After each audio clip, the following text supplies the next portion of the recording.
Assalamu alaikum. This is Btv-Chattogram welcoming you to the English news from Btv-Chattogram. Let's begin with the headlines.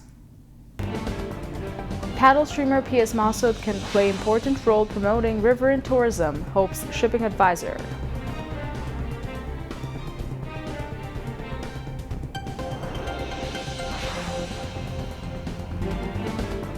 Young talents someday to play a bright and significant role in country's cultural arena, says Information and Broadcasting Advisor.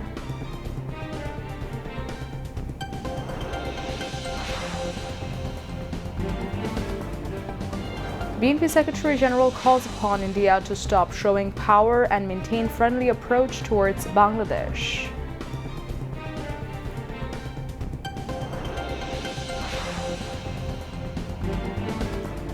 If upcoming election repeats fascist-era polls, a nation can face severe hardship, warns Jamaat-e-Islami Secretary General.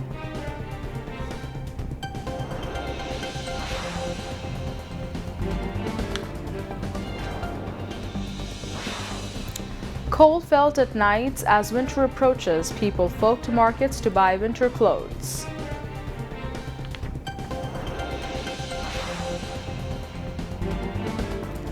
Israeli attacks destroy more than 1,100 mosques in Gaza since October 7th of 2023.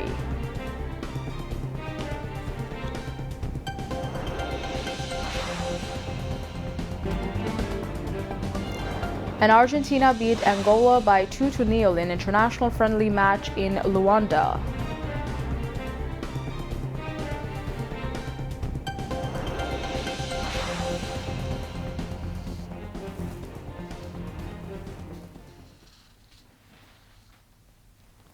Viewers, those were the headlines. Now moving on to the details.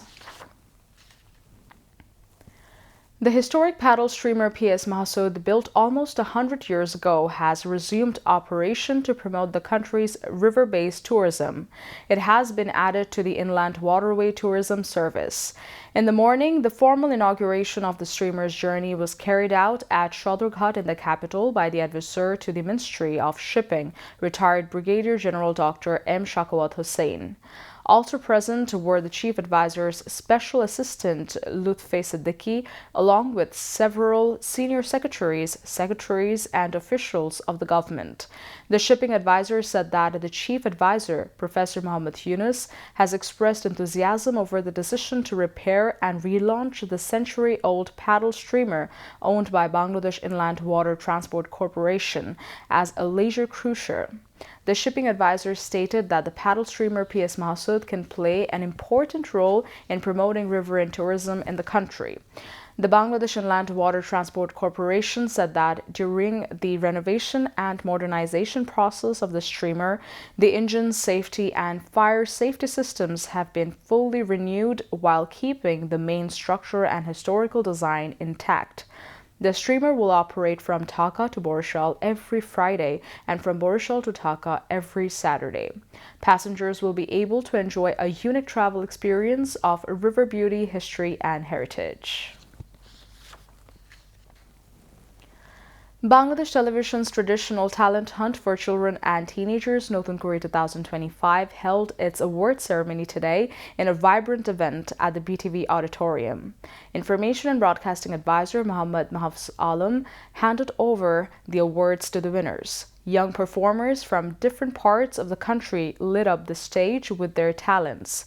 Advisor Muhammad Mahfuz Alam said that as Notun Kuri has restarted after many years, he congratulates all the participants who came from remote areas. He added that these young talents will one day play a bright and significant role in the country's cultural sphere. The event was attended by Mahbooba Farzana, Secretary of the Ministry of Information and Broadcasting, as a special guest. It was presided over by Bangladesh Television's Director General Muhammad Mahbubul Alam. This year's top 10 contestants have been included in BTV's regular program Shishu Prahor, where they will receive a special performance slot each week. Earlier on November 13th, Chief Advisor Dr. Muhammad Yunus handed over special awards to 2 top contestants at the Chief Advisor's office. BNP Secretary General Mirza Fakhrul Islam Alamgir has called upon India to stop showing power and maintain a friendly and cooperative approach towards Bangladesh. He also said that a truly elected government is essential to protect the country's interest.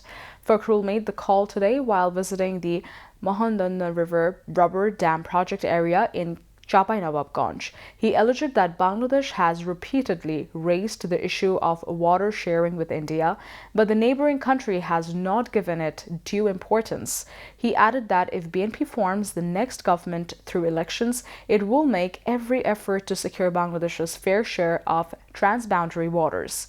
The BNP Secretary General also alleged that blocking the flow of the Podda River has harmed livelihood, adding that water distribution of the Podda remains a core issue.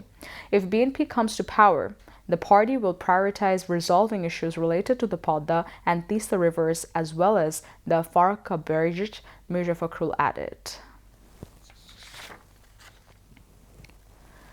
Bangladesh Jamaat-e-Islami Secretary General Mia Gholam Parwer has warned that if the upcoming election repeats the fascist-era polls, the nation could face severe hardship. He made the remark this morning at a rally in Khulna. Mia Gholam Parwer urged the administration to remain neutral to ensure a free, fair, and neutral election.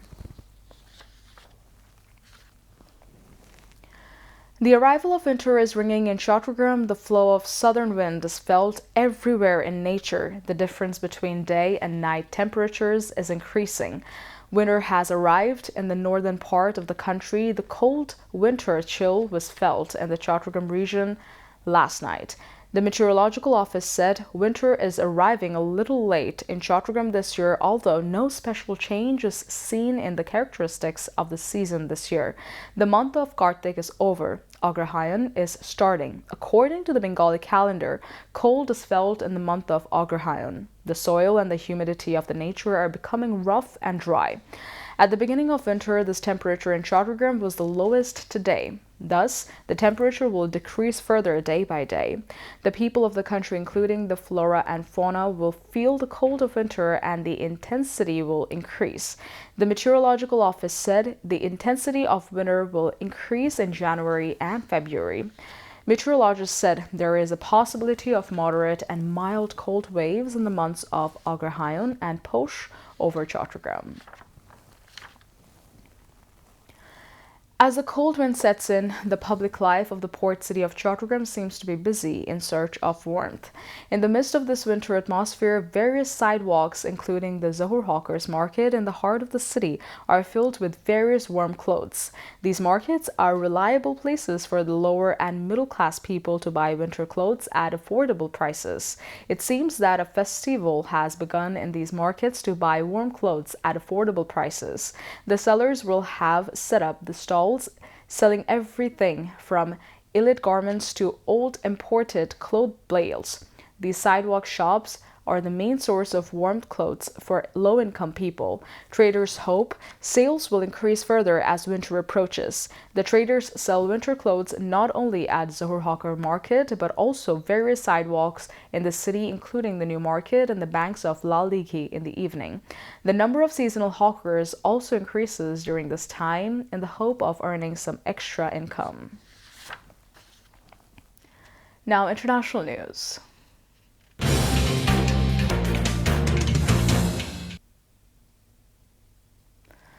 Israeli attacks on the Gaza Strip have destroyed more than 1,100 mosques since October 7th of 2023. The reconstruction of these mosques will cost around $500 million, Gaza's Ministry of Endowments and Religious Affairs said in a statement. There are an estimated 1,200 mosques in the Gaza Strip. According to the ministry, more than 100 Muslim preachers have also been killed in the deadly Israeli offensive on the South Sea of enclave. The Israeli occupation continues to destroy dozens of cemeteries and dig up graves, violating their sanctity and sealing the corpse inside in a clear challenge to international charters and human rights, the statement said. But there was no comment from the Israeli authorities on this accusation.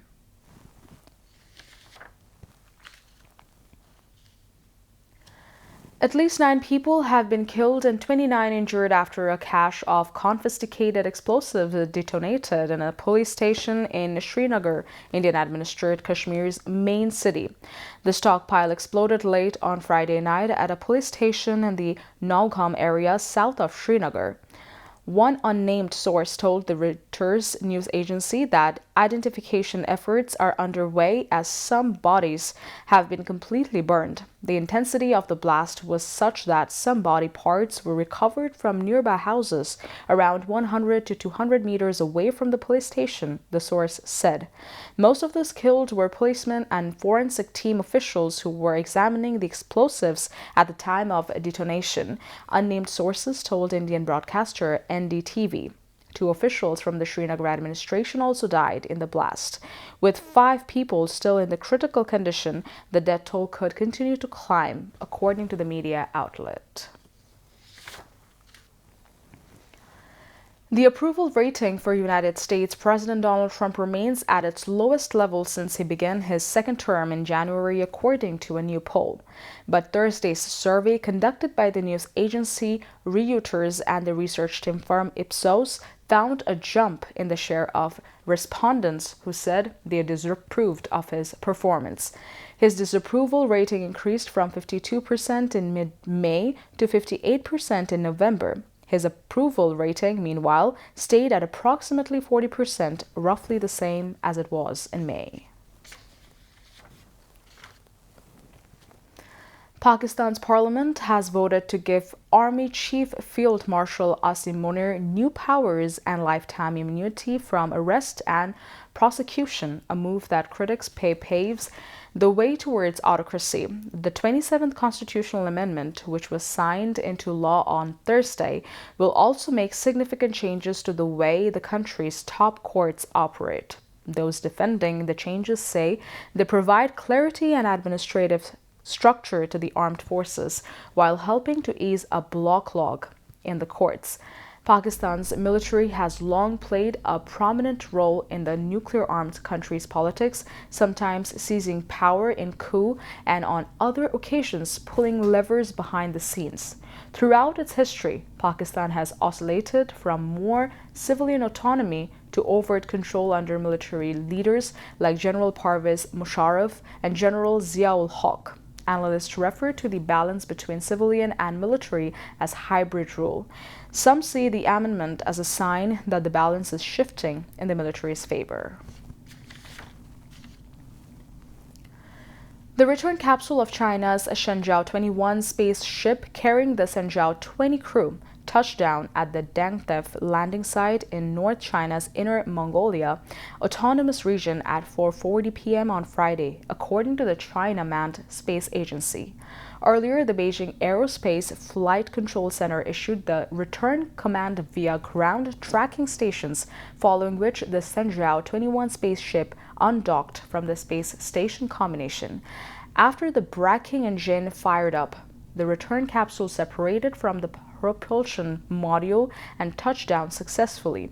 Search and rescue teams quickly located the return capsule and reached the landing site. Medical staff confirmed that Shenzhou-20 crew members Sheng Zhou, Shen Zhongru, and Wan Ji were in good physical condition. The crew spent 204 days in orbit, setting a new record for the longest stay by a single Chinese crew.